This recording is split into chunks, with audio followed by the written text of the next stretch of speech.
Dr. Julia Exon, Mr. Martin Chongong, distinguished speakers and members of parliaments. It's my pleasure to address the 151st IPU Assembly ahead of UN Day. Even though you have met in this assembly for over 150 years, you probably feel the same way as I did when I opened the 80th session of the General Assembly last month.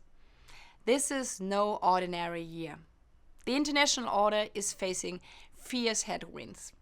And the theme of your general debate, upholding humanitarian norms in times of crisis, could not be more timely. It's not just the United Nations that is under pressure, but the entire system of international norms and global cooperation.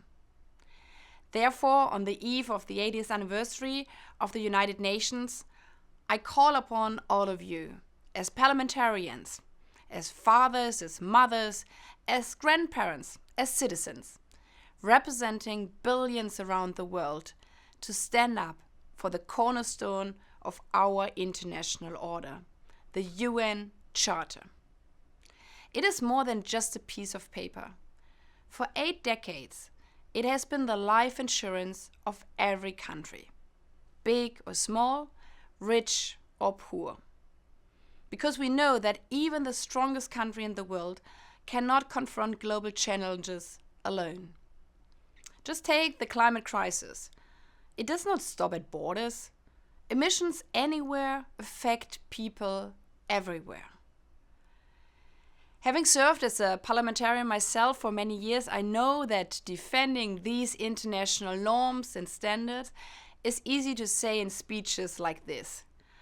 But it is another story when you feel the pressure in heated debates in parliament or face firestorms on social media. Especially if you are standing up for these principles as a woman or a young parliamentarian. As so many female presidents and heads of government reminded us during the commemoration of the 30th anniversary of the Beijing Declaration during High Level Week in New York, when the headwinds are strong, we must hold the line together to defend our rights and freedoms. And therefore, the theme for the 80th session of the General Assembly reflects this truth: better together. That is why meetings like this are so important, bringing together voices from North and South, East and West, to defend our shared norms and principles, even and especially in times of crisis. And not just to collaborate, but also to connect and communicate with your citizens.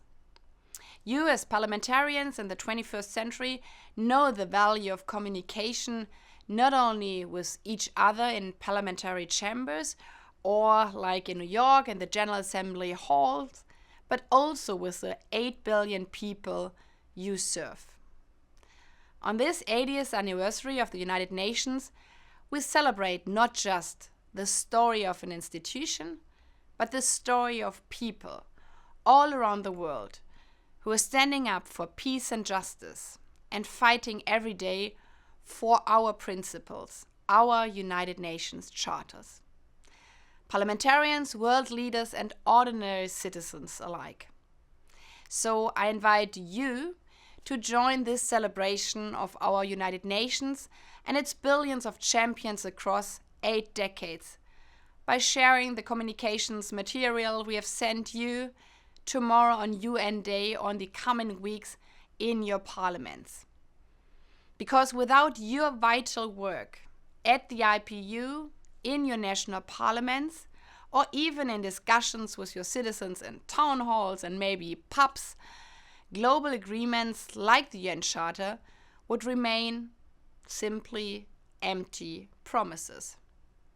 So I count on you to make them a reality, together, better together.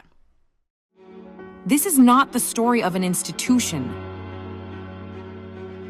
It's the story of people. People who stood between war and peace and chose peace. People who said, dignity cannot be broken. People who carried food on their backs, who rebuilt schools, who gave shelter to strangers. People who stood for the earth before it was too late. And the people who will carry it forward. The young, the unheard, the unstoppable. For 80 years, this has been and will be the work of humanity. Not perfect, not finished, but always better together. 80 years and more for peace, human rights, and sustainable development. UN. Better together.